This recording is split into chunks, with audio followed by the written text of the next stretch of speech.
Je m'appelle Mathilde.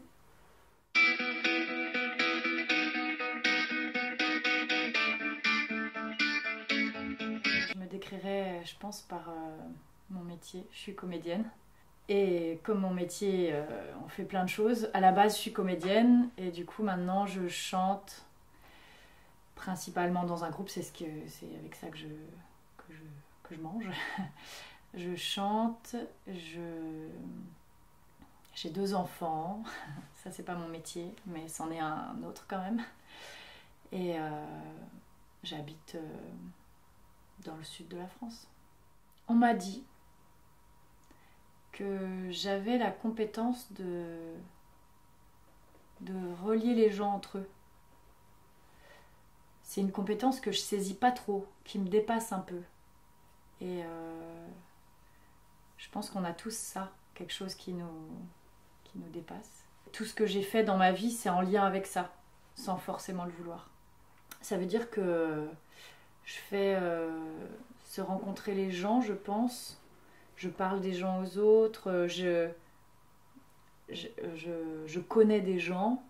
Je suis pas toute seule chez moi en tant qu'ermite, donc je crois que je relie les autres, mais par des petites choses. Hein. Autant ça va être une soirée où on invite des gens qui se connaissent pas, ça va être les soirées en poussant à porte que j'organise, ça va être ma façon d'être, je crois, à la sortie d'école. Enfin, je crois que c'est juste ma façon d'être avec les autres. Je crois que c'est ça. J'ai mon intelligence, mais des fois j'aimerais avoir la même logique que la plupart des gens. J'ai une logique très bizarre qui ne paraît pas logique aux autres. Et moi, je trouve ça hyper logique. Mais ça ne l'est pas apparemment. Enfin, en tout cas, c'est ma propre logique. Et j'aimerais être... Quand je parle d'intelligence, j'aimerais avoir cette faculté d'analyse, de... Et je pense qu'il faut aimer ça. Je ne dois pas aimer ça au fond, mais... Il y en a, j'ai des copains qui analysent la société, qui arrivent à se dire ah, il va se passer ça, ça, qui... Comme un jeu d'échecs un peu, même dans le travail, comme s'ils avaient toujours un coup d'avance. Moi, pas du tout. Moi, je fonctionne par l'émotion beaucoup et je suis très tactile, je suis très... j'aime ressentir, je sais pas, cette espèce de lien qu'il y a entre les gens. Tout ça, c'est très important pour moi et je me laisse guider par ça et je réfléchis pas. Je ne réfléchis pas du tout. Je vais faire par mon intuition, on va dire. Voilà. Des fois, je me dis... On m'a dit il n'y a pas longtemps, Mathilde, une des phrases qu'il faut que tu gardes dans ta vie, une phrase importante. Je ne vais même pas réussir à la redire, ça se trouve. En tout cas, on m'a dit, Mathilde, il faut que tu puisses être responsable de tes actes. Et chaque action que tu fais dans la vie a des réactions quoi, autour. Et il faut que tu puisses en répondre. Quoi. Et moi, comme je réfléchis pas trop à la conséquence, de base, après je peux me poser, voilà, mais je fais les actions sans réfléchir, bah, c'est peut-être un peu enfantin. Quoi. Je dis, on retient pas, enfin, faut pas faire attention à ce que je dis, mais en même temps, du coup, je dis tout à son... Non, mais je suis bavarde et je suis tactile aussi. J'ai besoin de ça, j'ai besoin de les voir, je déteste le téléphone, par exemple. Ils me détestent tous pour ça. Enfin, non, mais je suis la copine qui répond pas au téléphone. Ou même ma meilleure pote m'appelle, je lui passe mon mec. Je réponds pas, je fais secrétaire. Je suis pas du tout téléphone. J'aime écrire, donc on s'envoie aussi des messages. J'aime les photos et j'aime parler, j'adore boire le thé avec un copain ou une copine. Je mets des œillères. Non, c'est horrible, mais ouais, c'est ça, je vis dans une bulle un peu. La vie, elle est... le monde, il est ce qu'il est. J'ai pas envie de convaincre les gens de ce à quoi je pense. Et j'ai un avis sur les choses. Des fois, j'en ai pas, d'ailleurs. Mais grosso modo, et j'ai pas envie de parler de ça avec les gens. Je trouve que ça sépare. Je préfère, pour moi, c'est pas des choses importantes. Même si ça met hors de... Il y en a qui me disent, mais si, il faut s'occuper quand même un peu, s'ouvrir au monde et tout ça, mais je trouve pas que ce soit ça qui est important. Je préfère être avec mes amis, les gens que j'aime, tout ça. Bon, en plus petit, à échelle humaine, on va dire. Ouais. En tout cas, j'aimerais qu'on se souvienne de moi. Donc c'est un peu égocentrique, peut-être.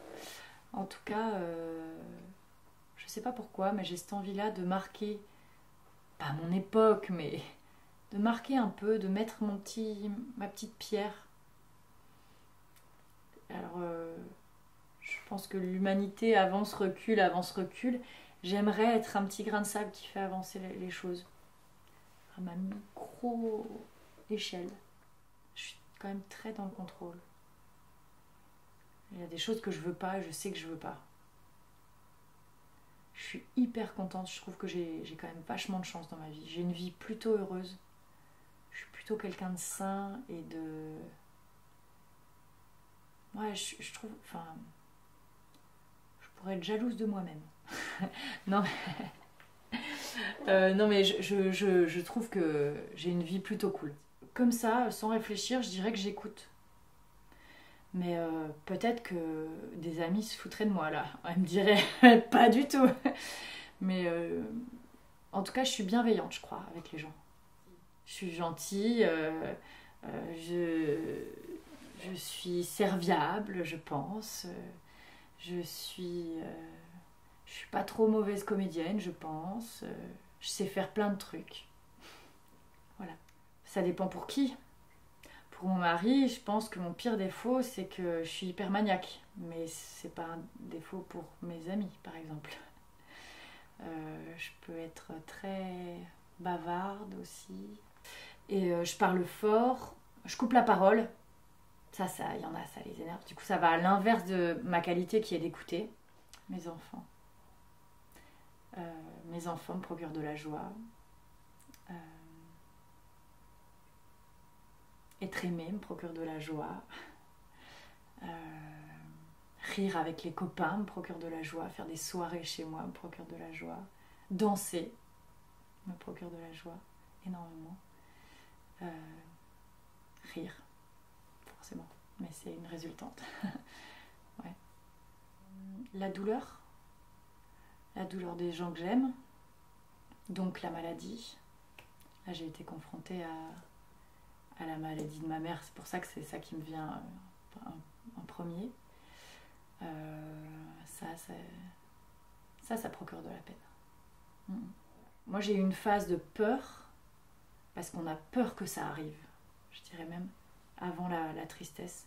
J'ai eu une grande phase de peur, de « oh mon Dieu, cancer, ok, mon Dieu ». Et moi, mon père est déjà mort d'un cancer, il y a très longtemps quand j'étais jeune, mais du coup, je sais qu'il y a la mort au bout. Disons, c'est... voilà. Ensuite, en effet, j'ai été très triste. Quand elle a été dans le coma, j'ai été peur, tristesse, et de toute façon, je captais rien, là. C'était une extrême fatigue aussi, enfin voilà. Après, il y a l'espoir, parce qu'elle est sortie. Donc, j'ai eu beaucoup d'espoir à me dire, ça y est, elle sort, wouhou, c'est bon, c'est gagné. Et après, j'ai capté la longue maladie. Moi, je m'étais occupée de mon père qui était malade, et il est mort très vite, cancer du pancréas, rapide, 3 mois. Donc, j'ai eu le truc, j'ai vécu ce truc-là de la mort rapide. Et là, c'est génial, elle est en vie, et en même temps, c'est long. Et c'est hyper dur en fait. Je trouve que c'est limite plus dur. Enfin, c'est une autre douleur, c'est autre chose. Mais c'est hyper long parce qu'on doit être présent sur la durée. On doit l'aider sur la durée. On n'a pas le droit de se plaindre parce que c'est elle qui est en maladie, c'est elle qui souffre. Donc tout va bien. Et du coup, il y a tout ce truc-là qui est dur, je trouve. Pas savoir où je vais.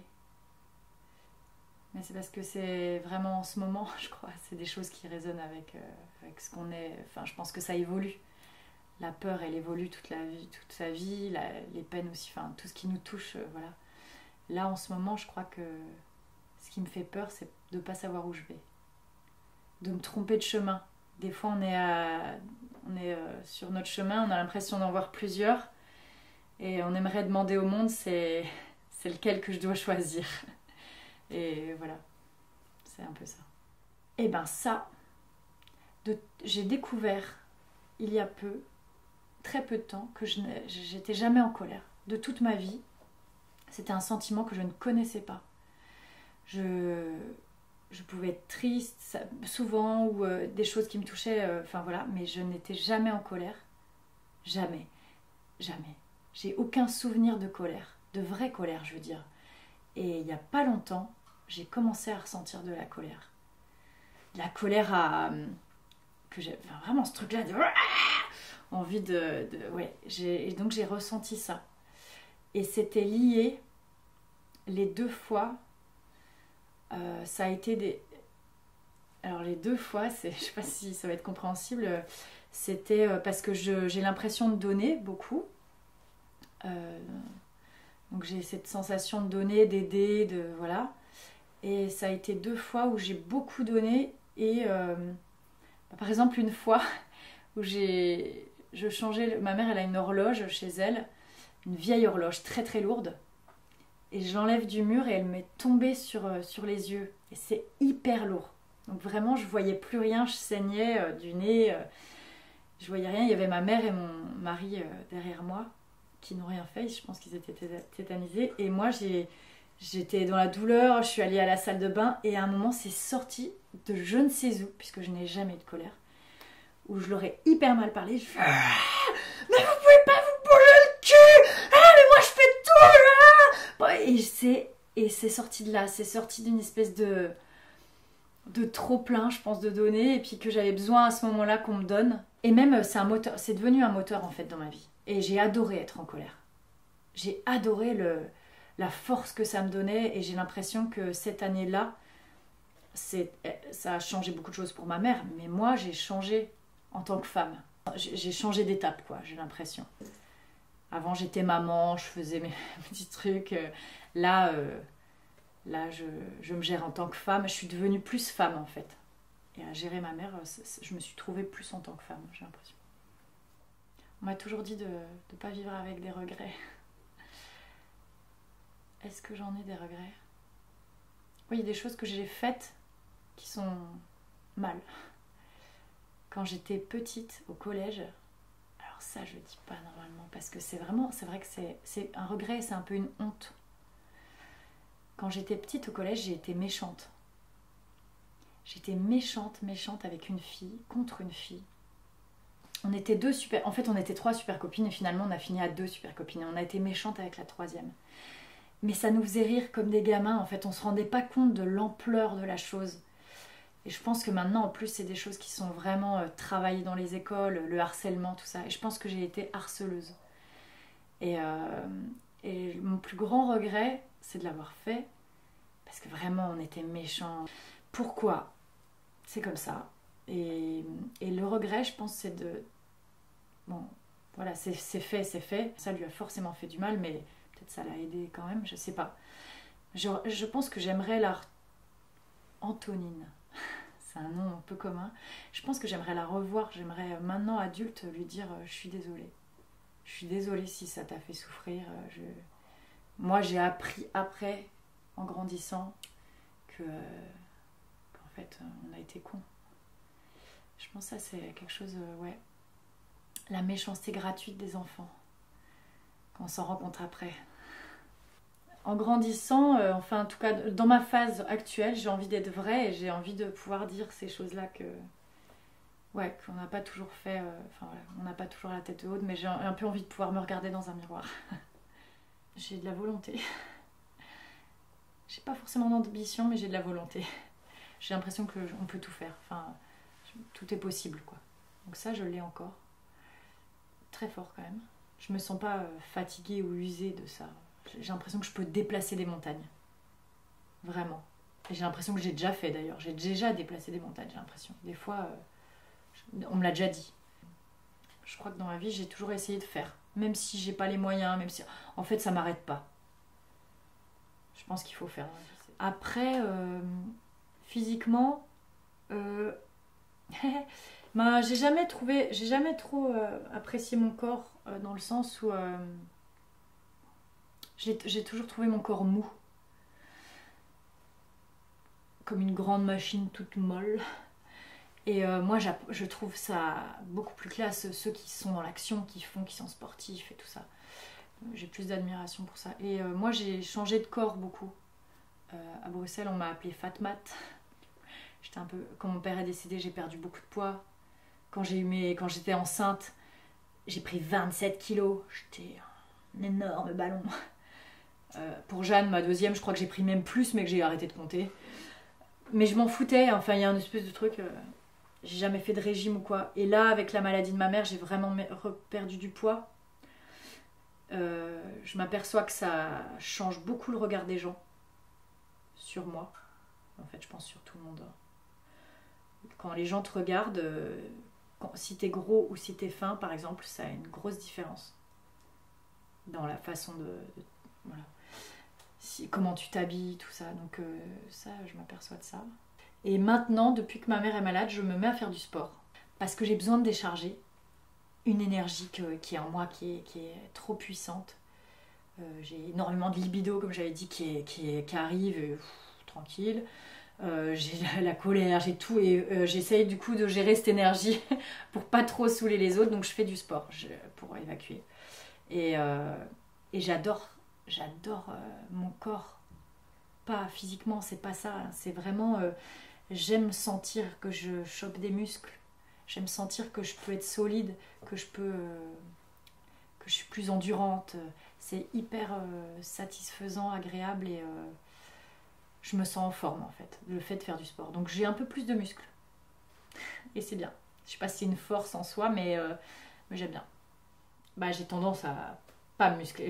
J'aurais la tendance, bon là c'est parce que je vis une situation particulière avec ma mère. Peut-être qu'un jour je m'arrêterai de faire du sport, j'en sais rien, j'espère pas. Mais j'ai vraiment cette tendance à être molle, je trouve. Et j'aime pas trop ça. J'ai les genoux fragiles. Et ça, je me dis, du coup, à un moment, je pourrais peut-être plus faire du sport. Ça claque tout le temps. Je suis un peu fragile. Je peux pas courir, j'ai mal. Je fais de la piscine, j'ai mon bras qui fait clac-clac. Je suis obligée de faire de la piscine à juste un bras. Je sens mon corps, je trouve fragile mon corps. J'ai des petites articulations, je suis toute fine des articulations, je craque facilement, j'ai froid facilement. Mon corps, on n'est pas si pote, enfin je le trouve un peu fragile. Je suis une éponge, je pense. Je suis une éponge, donc je peux prendre vite les choses des autres. Et ça peut m'atteindre. Je peux me faire manipuler, je pense, facilement. Bah ça va, je suis suiveuse d'un truc et je peux... ouais, je pense, voilà. J'ai pas... J'essaye d'avoir une grande morale. J'ai des amis qui en ont, mais incroyable. Hein. C'est incroyable. Il y en a, ils sont... C'est rare même dans le monde actuel, je trouve. Moi, je pense que j'ai pas une grande morale. J'ai une moyenne morale. J'essaye d'être une bonne personne et d'avoir... voilà, mais... Des fois, je suis pas si fière de moi. Je trouve qu'il y a des gens qui sont meilleurs. Je suis avec mes enfants. Je fais mon jardin. Là, ça fait longtemps parce que je travaille beaucoup. Je m'occupe de ma mère particulièrement. Là, depuis un moment, là, je m'occupe de ma mère. Donc je fais plus de jardin, je suis plus avec mes enfants. Mais dans l'idéal, je fais mon jardin, je suis avec mes enfants et je suis avec mes amis. Ça, c'est mon idéal. Ou je suis toute seule. J'aime beaucoup être seule aussi. C'est une bonne question. Je me demande si j'ai encore une passion en ce moment. C'est des questions que je me pose. Ce qui me passionne, c'est les choses nouvelles, en général. Et là, ça va vous paraître con, mais là, ce qui me passionnait en ce moment, en fait, c'est des choses que je connais pas. Ce qui va me passionner, c'est plutôt des questionnements et j'ai envie d'aller au bout. Cette année, avec la maladie de ma mère, je me suis dit que j'allais tout tester tout plein de choses que je connaissais pas, vivre à fond. Et donc, je me suis beaucoup intéressée à la sexualité, au couple, au vieux couple. Nous, ça fait 13 ans qu'on est ensemble. J'ai posé plein de questions à mes copines. Comment ils font les vieux couples? Comment on fait pour rester ensemble, pour s'aimer? L'amour change, tout ça. Et ça me passionne assez en ce moment. C'est pas une passion, c'est pas un métier. Mais j'avoue que je suis assez là-dedans, dans la recherche de plein de choses. Je questionne mon mari, je questionne les amis, j'en parle beaucoup. C'est un peu ça qui me passionne en ce moment. C'est très terre à terre, hein, finalement. Voilà. L'humanité, je trouve qu'il y a des belles choses. et j'aime y trouver les belles choses. Même, je pense, quelqu'un qui devrait être mon opposé, celui que je déteste, j'ai envie de le rencontrer pour trouver les bonnes choses en lui. Et ça, c'est important pour moi. Connaître, en fait, je crois que c'est un espoir de connaître la bonne partie de la personne, parce qu'il y en a. Ouais, même des gens vraiment qui ont une vision du monde que j'exècre. Je pense que j'aimerais passer une soirée avec eux et parler et trouver je pense qu'on en a tous une bonne petite part d'humanité jolie à l'intérieur. J'espère. La bienveillance, je crois. Non, être moteur quand ceux qui ont plein d'idées. J'aime bien. Je sais pas. Tout ça. L'humanité, la gentillesse, la bienveillance, et ceux qui sont un peu fous, moteurs, qui me portent. Comme j'ai une énergie des fois un peu... j'ai une sacrée énergie, et ben j'ai besoin de gens palpables. Mais palpables, c'est pas forcément une grosse énergie comme la mienne. Hein. C'est palpable, quoi. C'est ils ont de la consistance, quoi. La bêtise et la méchanceté. La bêtise, ça s'excuse, mais des fois... non, je crois que c'est vraiment la méchanceté. Mais d'ailleurs, j'en connais pas vraiment des méchants, je crois. C'est rare les gens méchants. Ou alors je les évite, mais enfin, je crois pas en connaître.